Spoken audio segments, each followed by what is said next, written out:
मेरा नाम सुजीत गुजराल, मैं कक्षा 7 की छात्रा हूँ।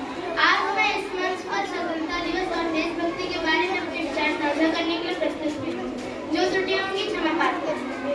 आज़ादी का असली मतलब वही समझ सकता है जिसने कभी गुलामी की हो। हम बड़े सौभाग्यशाली हैं कि हमने स्वतंत्र भारत में जन्म लिया है। यूँ तो आज़ादी की लौ 1847 में जल चुकी थी, जो मसाल बनकर हमें 1947 में आ जाता है। जब कोई जवान हमारे देश में शहीद होता है तो उसका शव उसकी पत्नी के पास जब ले जाया जाता है तो चीख चीख कर वेदना करती है कि माँ का सिंदूर भी गया, प्यार भी भरपूर गया, नन्हे नौनिहालों की लंगोटियाँ चली गई, छोटे छोटे बेटियों की झोटियाँ चली गई, आपके लिए तो एक आदमी मरा है साहब, हमारे तो घर की रोटियाँ चली गई। और जब यही सब उसकी बूढ़ी माँ के पास ले जाया जाता है तो वो कहती है कि आप तो भर्ती में एक इंच भी कम नहीं लेते साहब, मैं पूरा आधा शरीर कैसे लूं।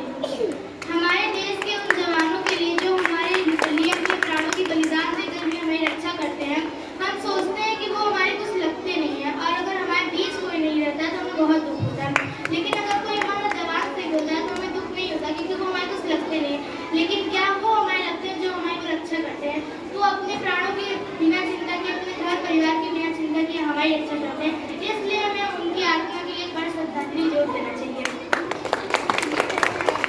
जैसा कि आप सभी जानते होंगे कि हर 15 अगस्त को स्वतंत्रता दिवस क्यों मनाया जाता है, इसके पीछे एक बहुत बड़ा कारण है जो कि मैं आपको बताने वाली हूँ।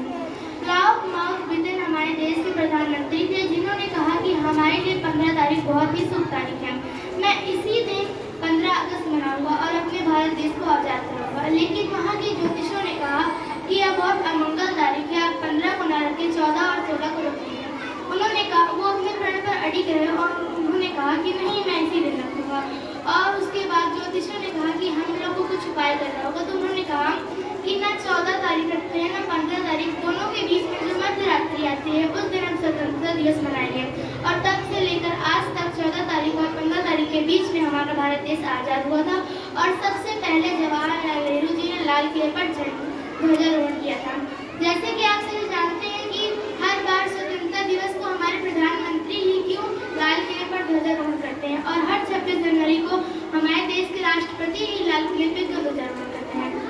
इसके पीछे यह कारण है कि जो हमारे देश के राष्ट्रपति होते हैं वो संवैधानिक प्रमुख होते हैं और जो प्रधानमंत्री होते हैं वो राजनीतिक प्रमुख होते हैं।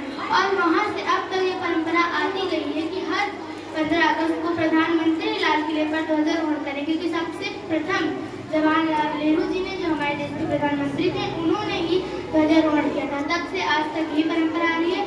अंत में मैं 4 लाइनों से अपनी वाणी को विराम देते हुए ले जाती हूँ। जब सो रही थी सारी दुनिया तब भारत में हुआ नया सवेरा, जब सो रही थी सारी दुनिया तब भारत में हुआ नया सवेरा, 15 अगस्त का दिन था वो जब आज़ाद हुआ भारत मेरा। धन्यवाद।